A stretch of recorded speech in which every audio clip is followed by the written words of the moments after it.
com o banco ABC, Microsoft, Hansa, LoopPay e a introdução da tokenização imobiliária e recebíveis, tá? Vou chamar ao palco o João Paulo Pereira, da Microsoft, a Soraya Lima, da Sales Executive da Microsoft também, né? Seja bem-vinda. Felipe Cabral, que é o founder do Banco Aberto.eth. Felipe, cadê o Felipe? Já foi, já? Ah, passou por mim, nem vi. Arthur Virzin, diretor técnico de projetos da Hansa Brasil. Francisco Prestes, Head of Innovation do Lab Banco ABC Brasil SA. Cesário Martins, da LoopPay.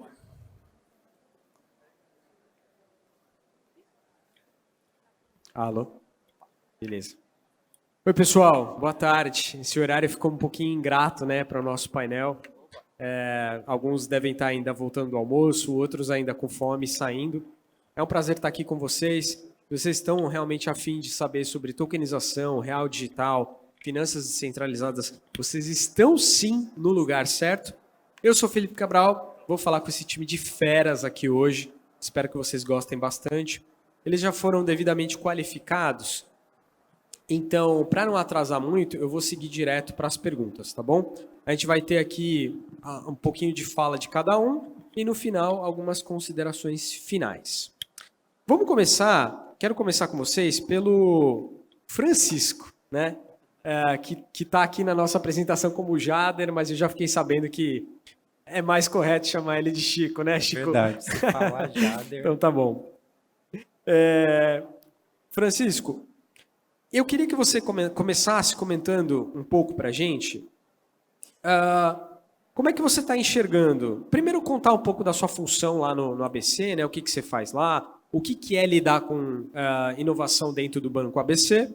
E, se você puder, começar falando um pouco da visão do banco, né? Da visão da instituição que você está hoje, sobre o Drex, né? Como é que vocês estão enxergando esse desafio de participar do piloto do Drex, né? Que coisas que vocês estão vislumbrando sobre isso agora nesse início?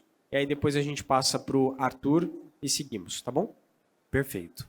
Bom, a função principal do Lab do Banco ABC é preparar o banco para o futuro. Como é que a gente faz isso? A gente estabeleceu um framework onde a gente começa a captar os insights que estão acontecendo, mudanças regulatórias, comportamentais, tecnológicas, e a gente junta todas essas mudanças para extrair duas oportunidades.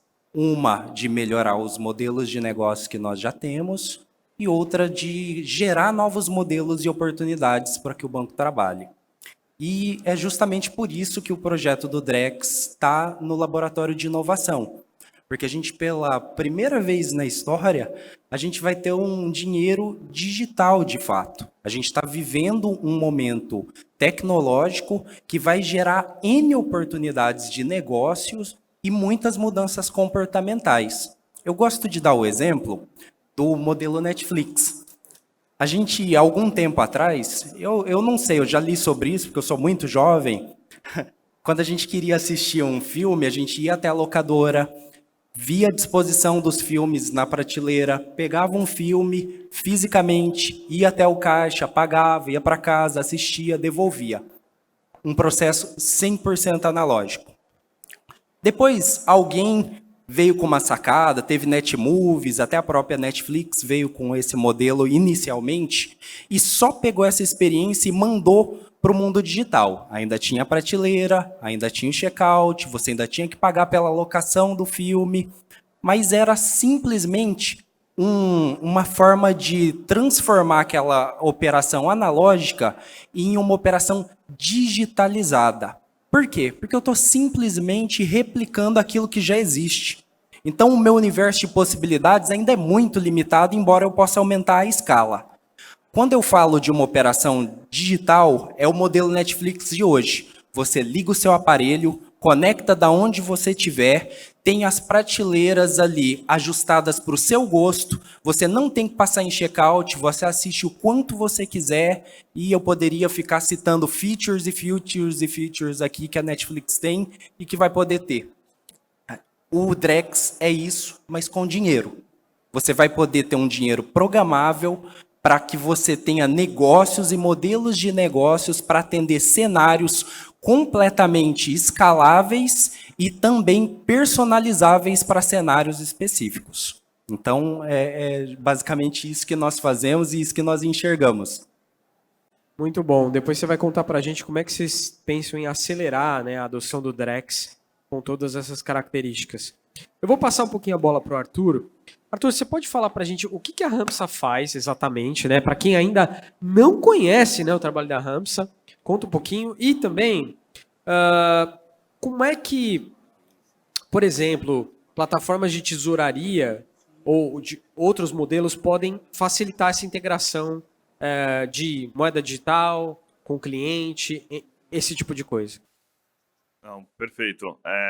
A Ramsa não está há muito tempo no Brasil. Acho que a gente chegou no ano passado. Tinha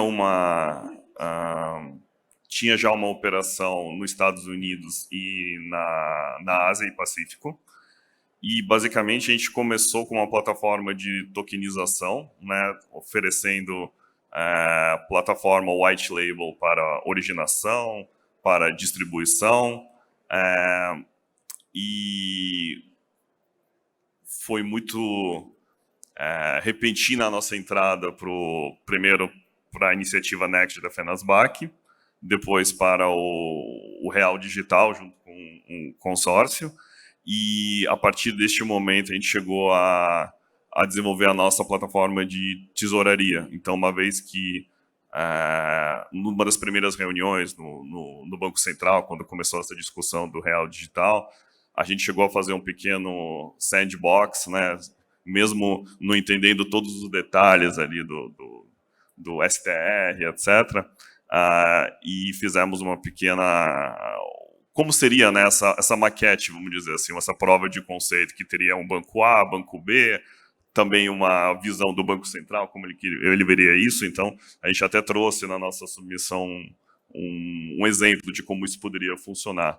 Obviamente, uma vez que a gente viu os contratos de fato, a gente viu que tinha muita coisa que era diferente, mas era a partir disso que começou a evoluir a nossa plataforma de tesouraria, né, justamente para ter como administrar a parte de atacado e de varejo, né, o CBDC e o DVT e MET. E a partir daí, o que a gente tá oferecendo agora é tentar, da melhor forma, dar conforto para o tesoureiro, né, que vai operar com as reservas. Então, uma jornada, em caso de uso semelhante a de um piloto de reserva. Então, esse é o nosso grande desafio, que está mais na usabilidade, e oferecer, como a gente está implementando a parte do cliente também, para o cliente não tentar complicar demais, né? Tentar replicar algo que ele já experimenta dentro do e-banking, né? E aqui é um jogo diferente, então deixar mais transparente para o tesoureiro e talvez causando menos atrito, né? Causando menos estranheza para o cliente final. Seria isso. Maravilha, quero saber mais. Depois você me conta mais disso aí, que eu adorei saber dessa solução. Vamos passar para o Cesário. Cesário, quem ainda não conhece a LoopPay, né? Poxa, acho que muita gente, com certeza, mas para esse pequeno percentual que ainda não conhece, o que a LoopPay faz?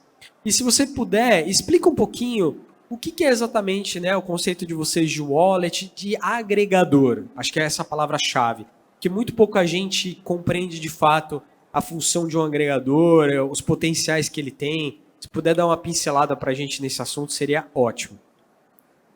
Perfeito, pessoal. Prazer, bom dia. Meu nome é Cesário, eu sou diretor de produtos da LoopPay.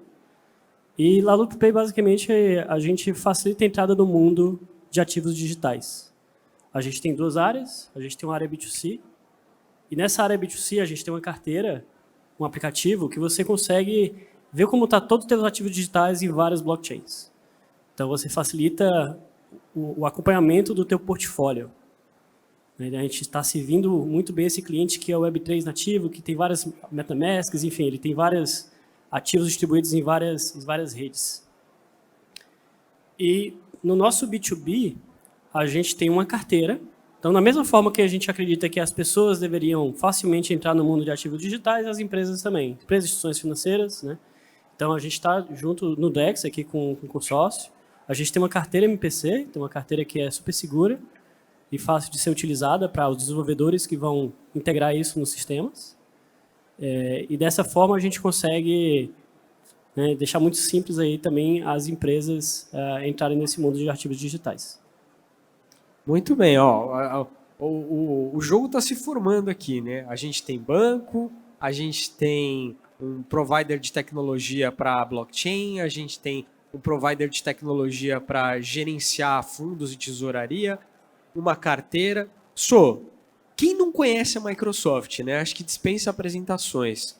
Mas eu queria que você comentasse um pouco por que a Microsoft está nesse consórcio, obviamente que está em outros também, mas por que a Microsoft está nesse consórcio? Qual que é o papel da Microsoft nesse conjunto aqui do piloto do Real Digital? Obrigada, Fê. Boa tarde, meu nome é Soraya, eu sou responsável pela indústria de finanças em corporate na Microsoft. Meu papel lá dentro é um pouquinho do porquê que a gente está nesse consórcio. Buscar o que a gente pode trazer de valor agregado, como a gente pode trazer linhas de negócios novos para os nossos pequenos e médios clientes de instituições financeiras em gerais. Quando a gente escolheu entrar nesse consórcio, e foi um convite bem bacana, eu acho que todo mundo, como vocês puderam ver, a gente se complementa muito bem.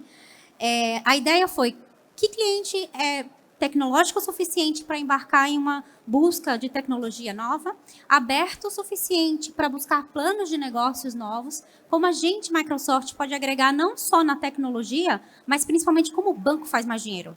Como o banco consegue agregar para a sociedade como um todo. Como a gente muda a característica de um banco em só ganhar dinheiro, mas evoluir a sociedade, fazer uma inclusão financeira, educacional. Então, a gente buscou um consórcio que conseguisse trazer um pouquinho disso tudo. A Microsoft ela agrega em 3 pontos principais. O primeiro é a tecnologia. Então, como vocês devem ter ouvido, a gente está aqui participando de 6 consórcios de diversos tamanhos, por diversas finalidades. Esse consórcio específico é um deles. A segunda forma que a Microsoft agrega é em descobrir em conjunto como esse futuro, como a gente consegue achar linhas de negócio, o que é tokenizável, o que não é, o que faz sentido para o banco e o que não faz.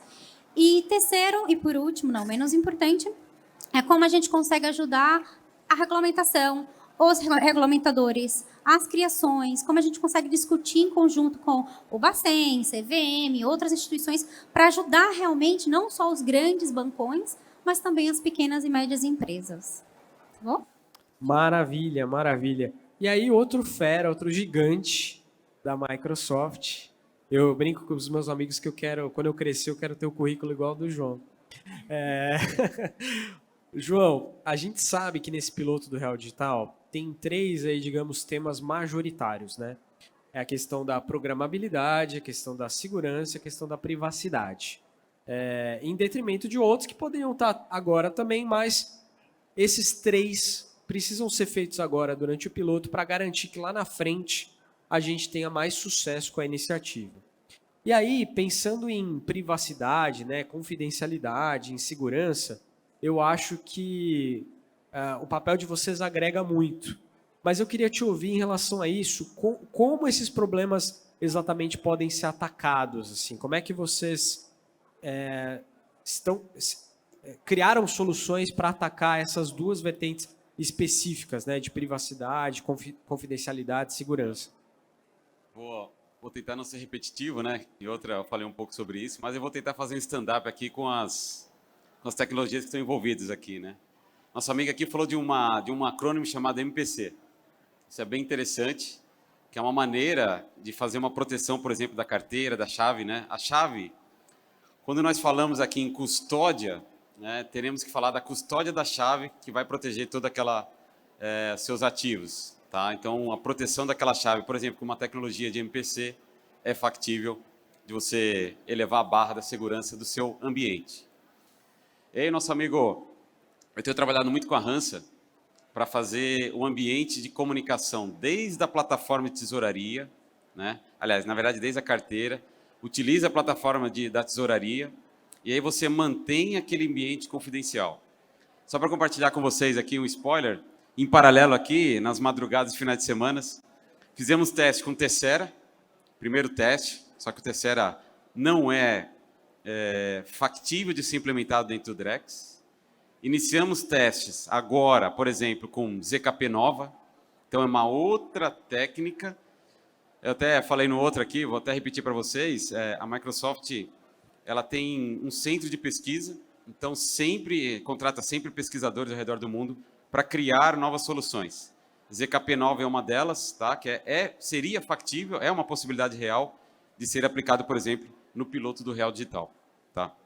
Então, dentro do fluxo do ABC, qualquer ideia, modelo de negócio que nasça dentro do piloto, ou no sandbox que esteja conectado, é factível de ser passado por esse ambiente seguro.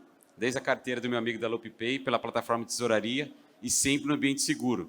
De novo, o Bezo ele poderia ser instalado num ambiente normal, numa máquina virtual, num container e assim por diante. Mas por que não poderíamos fazer teste, por exemplo, num ambiente Bezo full node inteiro dentro de um ambiente de computação confidencial? É uma possibilidade. Por que não testar? Então, esse é um trabalho que, de novo, né, meus amigos, é um trabalho paralelo. Se nós fizéssemos um trabalho sequencial, provavelmente, talvez o piloto não chegasse até o fim, mas fazendo trabalho paralelo em vários... Igual clock de CPU, eu gosto de fazer uma brincadeira, né? Sempre trabalhando em clock de CPU, faz o teste com a ABC. A Microsoft está envolvida em vários casos, tá? Mas o Banco ABC eu gosto bastante aqui, relacionado à parte imobiliária. A gente estava falando aqui com o Chico e com o Pedro aqui, a parte de financiamento imobiliário, né? E aí entra naquela questão também de tokenização de projetos imobiliários. Então, se hoje não é possível, talvez em dezembro de 2024 talvez seja possível. Mas até lá, existem vários outros itens que podem ser tokenizados.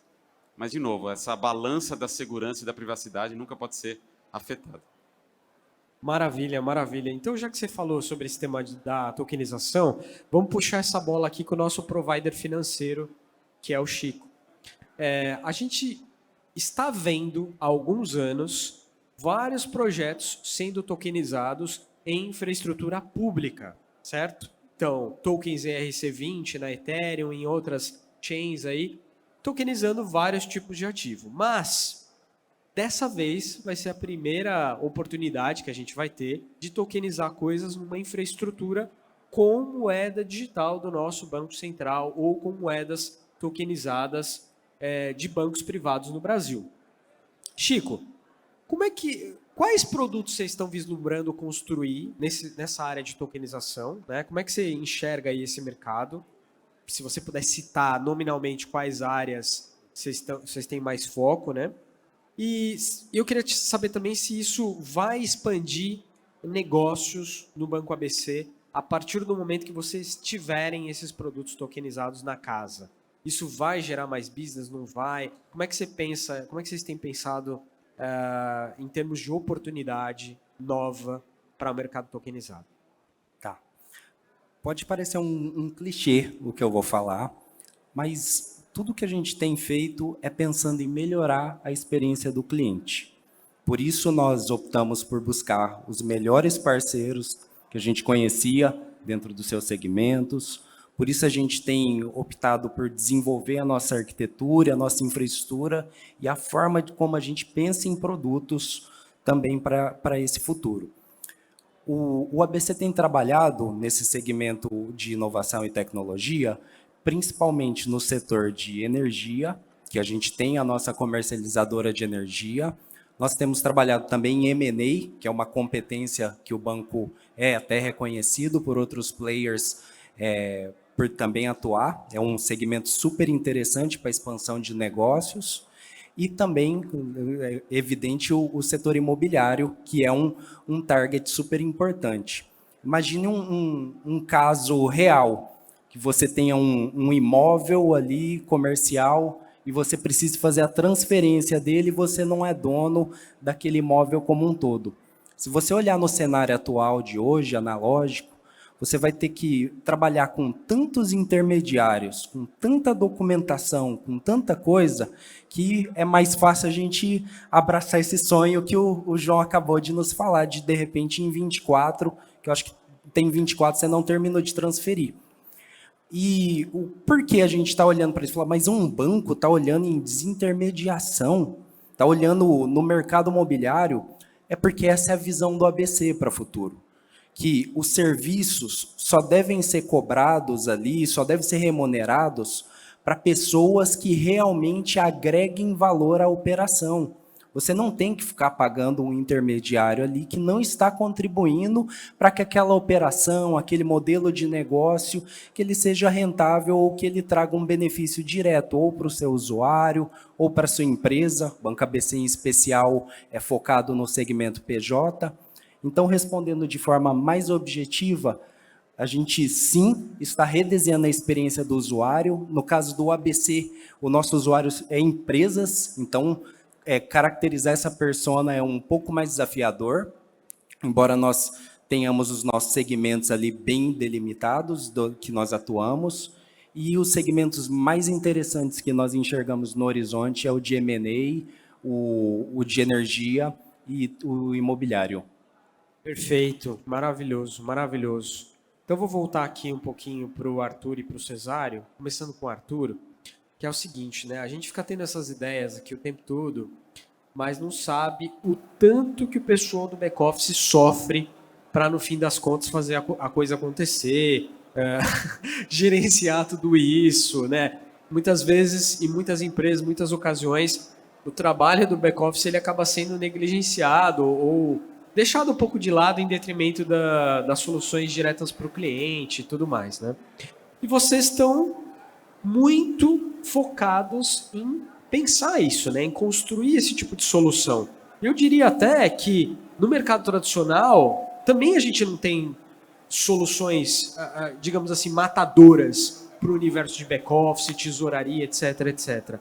E o desafio talvez seja ainda maior para esse universo novo de blockchain, tokenização de ativos, etc. Né? Porque tem vários outros conhecimentos que precisam ser adquiridos para fazer manipulação de tokens, para gerenciar carteiras, multi-assinatura e tudo mais. Arthur, você podia contar para a gente um pouco o que vocês estão, óbvio que tem coisas que você não pode falar aqui, mas o que vocês estão vislumbrando de ferramenta, de produto, de construção, de funcionalidade dentro da plataforma da Ramsa para poder atender esse mercado novo de bancos, de fintechs, de empresas do setor financeiro ou de outras que precisam agora lidar com ativos on-chain, off-chain, etc. Não, perfeito. Eu acho que o passo principal foi dado, que nós temos dentro do piloto, né, do Real Digital, a gente tem o Drex, né, tem a moeda, né, com quem vai ser feita a operação, e vai ter o título público federal tokenizado. Então, você já consegue colocar eles no mesmo plano e fazer os dois interagirem, né, que vai resultar numa transação atômica e vai trazer todos os benefícios. Partindo daí, a nossa ideia, desde que a gente chegou aqui, a gente chegou a fazer algumas provas de conceito, né? Então, por exemplo, no Banco ABC, a gente chegou a tokenizar uma CCB. Então, a partir dos standards já dado neste pontapé inicial pelo Bacen, a gente quer manter o mesmo padrão e começar a criar, saindo um pouquinho dentro do contexto do imposto, né, pelo Bacen do Real Digital, criar outros tipos de token que poderão no futuro interagir com isso. Então, da mesma forma que o Chico falou, dentro do contexto de mercado imobiliário, por exemplo, a gente chegou a desenvolver um token multi-property, né? Então, é como se fosse tokenizar um condomínio inteiro, né? E o investidor poderia ter uma parte ideal deste condomínio e, enfim, receber a receita, né, que viria do aluguel, né? Isso seria um dos casos de uso. A gente chegou a fazer uma prova de conceito disso. E assim como o mercado imobiliário, também o mercado de, por exemplo, de recebíveis de cartão de crédito. Então, recentemente, ao nosso consórcio se juntou o Banco Safra, né? Então, eles têm o adquirente, né? O Safra Pay estaria um bom caso de uso de aproveitar melhor a tokenização de recebíveis de cartões de crédito e fazer com que seja financiado de uma forma diferente, né? Então, acho que esses seriam os casos mais interessantes, né? Estou mega curioso para ver depois isso. Acho que para o Cesário uma pergunta meio na mesma linha, assim. Claro que na nossa cabeça, quando a gente pensa em agregador, em wallet, vem rapidamente a ideia de custódia, né? Mas provavelmente vocês também estão olhando para funcionalidades e para tokenização de um jeito diferente. Conta um pouquinho, Cesário, como é que você imagina sair um pouco desse foco só de custódia e poder gerar valor, criar condições, ferramentas, funcionalidades, pensando mais no dia a dia de tokenização, esse tipo de coisa? Acho que o grande potencial, né, de você tokenizar também é você utilizar a blockchain como canal de distribuição, além de você trazer as regras do ativo para ficar on-chain, né? E um pouco da nossa visão é que esse movimento de tokenização não está acontecendo só no Brasil. Está acontecendo nos Estados Unidos, está acontecendo na Europa, está acontecendo na Ásia, né? Então, como a gente tem esses dois focos, né? Então, a gente tem um B2C, isso é onde a gente acredita que vai ter uma velocidade mais rápida de adoção, né? Então, quando você traz um bom ativo e você distribui esse ativo no B2C, seja ele no Brasil, seja ele em outros países, você sempre vai achar um grupo de investidores que sabe avaliar bem aquele ativo e vai querer aquele ativo no portfólio deles, né? E daí, do outro lado, você tem muito B2B que está criando ativos e quer distribuir esse ativo, né? Então, o que a gente vê é esse casamento em que a gente faz a interoperabilidade entre redes, o ativo foi criado, vamos distribuir esse ativo para o Brasil, para a América Latina, para onde for, né? Então, a gente está criando esses produtos e essas conexões para garantir que os mercados estão conectados e que ativos globais eles existem, né, de uma forma, né, segura na blockchain. Certo. Maravilhoso, maravilhoso. Tá bom. Vou voltar então para a Soraya. Hoje vocês estão muito próximos assim do Banco ABC, justamente para prover toda essa camada de blockchain as a service e poder fazer de fato as coisas acontecerem, né? Mas como é que isso de fato se conecta com a estratégia de levar mais, gerar mais valor para a pessoa jurídica lá dentro? Eu queria te ouvir em relação a isso, assim. Voltando até um pouco para o que eu estava falando com o Francisco, assim, de cases, oportunidades, como é que você acha que a gente vai evoluir daqui para frente em relação a isso? Não, maravilha. Uma linha de negócio só é boa quando ela é aplicável realmente, né? Então, se a gente pegar os 3 casos que o Chico trouxe aqui, ele trouxe, olha, a gente quer ampliar no mercado imobiliário, a gente já faz trading ali da parte de energia solar e a gente faz a parte de M&As. A gente é muito forte fazendo aquisições, né? Ajudando nas fusões e aquisições. Se você pegar esses 3, só que do ponto de vista agora do cliente, ou seja, na verdade da pessoa física, da ponta, tem algumas vantagens. Algumas são muito claras e a gente já deve ter discutido em bastante painéis. Eu vou ter menos intermediários, vai ficar um serviço mais barato, eu tenho uma plataforma única onde eu consigo conectar. Mas imagine o seguinte, hoje eles não conseguem vender no mercado secundário toda a parte de energia. Agora você pode. Então, você traz uma necessidade real do mercado que hoje não é atendida e que a tokenização consegue. É um ganha-ganha. Tanto o cliente consegue agora fazer essa compra, quanto o banco consegue vender no mercado secundário. Então, isso é um ganho absurdo para o mercado. A mesma coisa acontece com o imobiliário. Então, você imagina o seguinte, antes dele ser construído, então eu vou ter lá e o pessoal da Ramsa falou bastante sobre isso, né? O Arthur falou bastante sobre isso. Como a gente faz antes do data center, antes do prédio ser construído, de uma forma que você consiga distribuir e consiga negociar aquilo na ponta. Eu, como cliente, quero fazer a compra, quero começar a negociar aquele ativo que está lá na frente, que ainda vai ser construído. Com a tokenização, ele é possível. Então, uma linha de negócio boa para o cliente, ela tem que ser boa para o banco? Claro, mas ela tem que ser boa para o cliente também. Então, a gente pensa muito em que mercado hoje não é possível, que agora com a tokenização é possível, onde eu consigo economizar o custo, porque eu estou tirando alguns intermediários do caminho. Isso realmente vai baratear o custo. Como eu trago alguns tipos de investimentos que hoje não estão presentes para aquele investidor, mas que ele consegue investir como pessoa física, graças à tokenização, e como a gente consegue melhorar o que tem aqui. Então, não é só melhorar o que existe, mas sim pensar muito no futuro para a gente conseguir criar uma linha de negócio que faça sentido. Quando a gente fala em M&As, por exemplo, a dificuldade de empresas, quando ela faz uma fusão, uma aquisição, ela é absurda. Imagina que ela não precisasse se preocupar com nada disso, ou grande maioria disso, tendo uma plataforma já de um banco que faça a aquisição e a fusão dela do início ao fim. Por que essa plataforma não pode ser tokenizada a ponto de, quando uma empresa for fazer uma fusão, uma compra de outra empresa, ela já colocar isso no seu cálculo de retorno de forma muito mais apurada do que é feito hoje? Quem trabalha nesse mundo de M&As, sabe que o cálculo ele é muito aproximado, ele é estimado, e ele é feito um cálculo que ele traz sim uma veracidade, porque ele traz pessoas que estão naquela área, mas ele não consegue ser confirmado. Com a tokenização, a gente traz isso em números reais.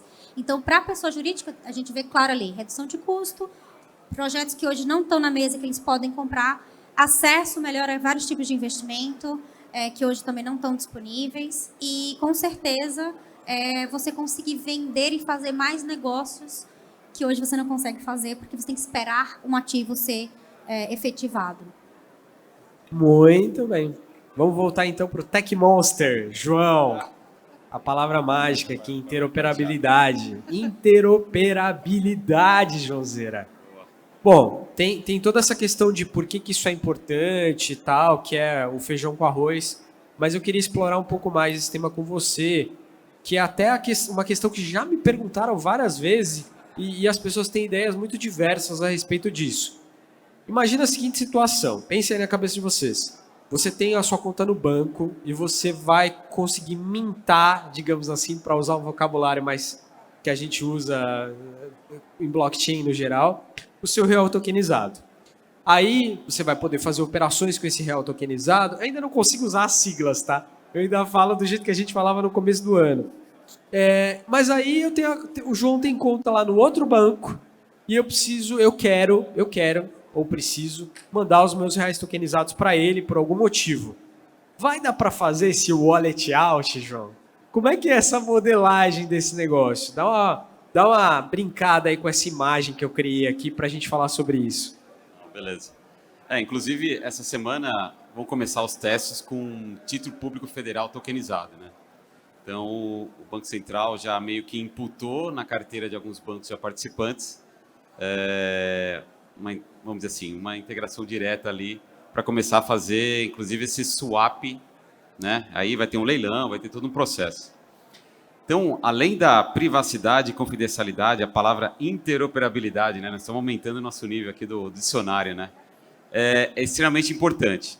E aí tem várias possibilidades. Estamos falando aqui, até no painel anterior, falamos de um pouco de interoperabilidade entre sistemas de pagamentos, né? Eu ouvi muito no Lift Challenge, eu até chamo de pré-piloto, meus amigos, tecnologia eu sei que vocês conseguem entregar, mas nada pode criar um overlap com o Drex, Pix e Open Bank. Na verdade, eles têm que trabalhar de maneira interoperável. Existem vários exemplos, tá, meus amigos? Fazer o pagamento de Mint, utilizar o Pix como um fluxo de transferência para fazer um Mint de algo, utilizar o Open Bank. O brasileiro é imediatista, né? Então, Por que ele viu grande valor ali no Pix? Eu tive ali vamos dizer assim, uma vantagem imediata. O Drex, eu tenho quase certeza que vai ter uma característica muito, ser 24/7, redução de custos, né? Isso é extremamente importante. Quando você atrela algumas características, você aumenta ali o NPS do banco através da melhoria da qualidade ali da experiência do usuário, né? Então, se nós pensarmos nessa camada de interoperabilidade de Pix, Open Bank e qualquer plataforma de blockchain, no caso aqui, por exemplo, o Bezo, sim, é uma possibilidade. Mas, como vamos falar aqui que nós tokenizamos fundos imobiliários na construção de um shopping center. O Banco ABC ele vai criar um marketplace de carbono para aquele shopping center, né? Então, hoje, muitos bancos, por exemplo, compram créditos de carbono. Então, dentro desse fluxo de fundos imobiliários para a construção de um shopping center, o Banco ABC pode ser ali o ponto focal. E esse é um ponto interessante também, que eu até não posso esquecer de falar. A desintermediação, ela não vai ser imediata e muito rápida. Ela vai ser gradual. Mas nem mesmo o banco nesse piloto do Drex foi desintermediado. Pelo contrário. O banco, ele é na camada 2, né, do Drex, ele vai ter a responsabilidade do QIC, anti-lavagem de dinheiro, oferecimento dos produtos, e aí que entra toda a parte de trading, de Pix, de Open Finance, e todo esse ecossistema e agregação, igual o Cesário comentou. E aí entra na questão da interoperabilidade, por exemplo, entre plataformas diferentes. Existem algumas maneiras, a Microsoft colocou uma camada chamada CCF, que faz uma conexão entre diferentes plataformas de blockchain ou DLT. Às vezes tem gente que fica nervosa, né, que chama o Bezo de blockchain ou até mesmo corda de blockchain. Então, vamos falar aqui o termo correto, o DLT, né, o Distributed Ledger, para determinar. Mas aí o ponto é, imagine que o Banco ABC, antes do Drex, ele quisesse desenvolver sua própria plataforma de tokenização do projeto imobiliário do shopping center que eu acabei de comentar. Ele poderia ter começado o ambiente em Fabric, ou poderia ter começado em Quorum, por exemplo, ou até mesmo criar um ambiente de Bezo com Bezo. Então, a interoperabilidade entre plataformas de blockchain, talvez no primeiro momento não traga tanto valor. Talvez entre ecossistema, beleza. Mas, imagine que aquele crédito ou aquele token seja fungível ou o ABC crie esse canal de comunicação, por exemplo, com um país na Europa, até mesmo outros países que já têm uma moeda já estabelecida. Eu gosto de falar do exemplo da Nigéria, que é o Enaire, que eu falei faz pouco tempo atrás, tá? Mas tem outros 10 entidades de país que também têm essa moeda já estabelecida. Então, essa interoperabilidade pode ser, utilizando algumas técnicas de HTLC, por exemplo, na extensão dessa rede, dessa Layer 2, que eu chamo aí de CCF, que é um DLT permissionado e pode criar uma camada de confidencialidade entre esses dois países, entre dois bancos e assim por diante. Não sei se vocês lembram, até mesmo no piloto, do pré-piloto do Real Digital, teve um banco e a B3 que fez um PVP com o Banco Central da Colômbia. Então, esse tipo de remessa, esse tipo de troca é factível. Ou um PVP, pagamento transfronteiriço. Então, aquele mesmo token poderia ter um leilão e feito uma troca, por exemplo, um exchange, como um USDC, um USDT, para fora do país. Então, são possibilidades que o Banco ABC vai ser essa ponte, né, de comunicação. Então, interoperabilidade é tão quanto importante com a privacidade. Sensacional. Você foi muito além da minha humilde perspectiva aqui, que estamos falando de interoperabilidade entre diferentes instituições, entre diferentes países e também entre diferentes sistemas com finalidades, propósitos, funcionalidades totalmente diferentes, tá? Estamos aqui nos encaminhando para o final, mas eu quero pedir uma última fala de vocês, considerações finais do nosso painel, recados, se quiser deixar os seus contatos, como que as pessoas encontram vocês, começando aqui pelo Arthur. Bom, acho que a consideração final é que estamos no momento numa oportunidade única, né? Sendo bem até meio clichê falar isso. A nossa, praticamente, da Rams, a maior preocupação é entregar agora tudo que o piloto RD propõe, né, da nossa parte, da tesouraria, etc., da melhor forma, para que isso seja aplicado em todos os casos. Então, a gente tem a visão de disponibilizar outros tipos de instrumentos de créditos, né, títulos, etc. Então, a gente tem que atender a demanda atual e a demanda futura também. Então, como uma pessoa mais de produto, eu fico constantemente pensando nisso e espero que todo mundo consiga, né, entregar isso para fortalecer o ecossistema da melhor forma. E basicamente isso. Queria agradecer pelo convite. Eu que agradeço. Valeu. Obrigado. Bom, eu gostaria de agradecer também por todos que vieram nos ver. Quem quiser continuar essa conversa, pode me procurar nas redes sociais, Francisco Prestes, Jader não. E eu gostaria também de convidar vocês a refletir.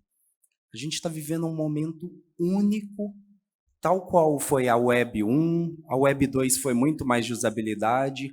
A gente está vivendo um momento único, onde a gente está convergindo uma tecnologia poderosíssima, que é o blockchain, os DLTs, com a regulamentação. A gente tem um regulador, o Bacen, falando, olha, eu estou deixando vocês experimentarem novos modelos de negócio, eu estou habilitando isso. Essa oportunidade para a gente explorar, obter novos modelos de negócio, servir melhor os nossos clientes, fundar novas soluções que beneficiem a sociedade, pode ser única em toda a nossa carreira. Então, reflitam sobre isso, e eu acho que grandes ideias e grandes soluções ainda estão por surgir nessa plataforma. Perfeito. Eu gosto muito da fala dele, da reflexão, e vou colocar mais um aqui também, se me permite. Aqui a gente tem vários painéis, alguns deles estão falando também sobre inteligência artificial generativa. É um tópico que está realmente aquecido junto com o blockchain.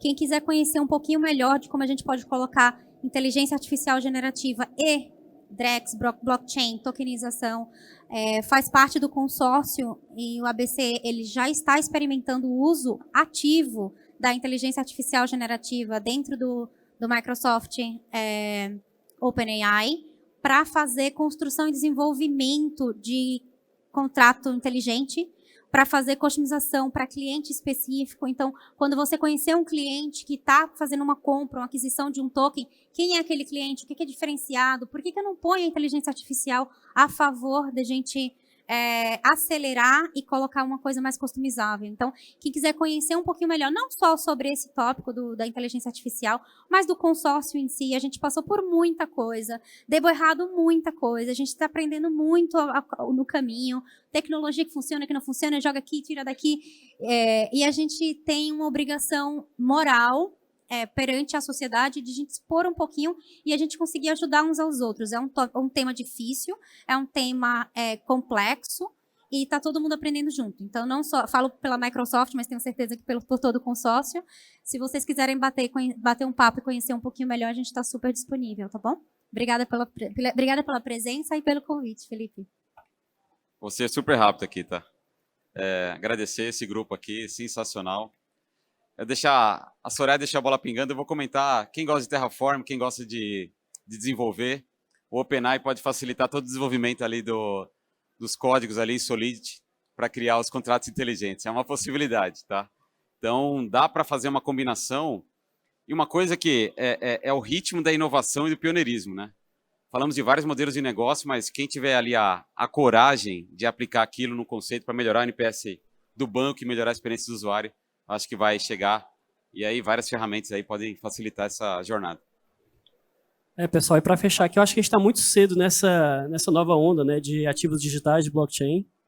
A gente está nesse momento agora de definição de padrão, de todo mundo aprendendo junto.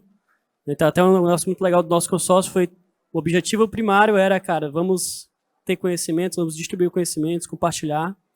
E até fazer esse convite para outras instituições financeiras, quem quiser interagir com a gente como consórcio, a gente está super interessado aí em trocar figurinhas, e é assim que se constrói esse novo sistema financeiro muito melhor para o usuário e para as instituições. É isso. Muito bem, então esse foi o papo com esses feras aqui do consórcio do ABC. Espero que vocês tenham gostado. A programação segue incrível. Eu queria agradecer demais toda essa audiência e a vocês por estarem aqui com a gente hoje. Valeu!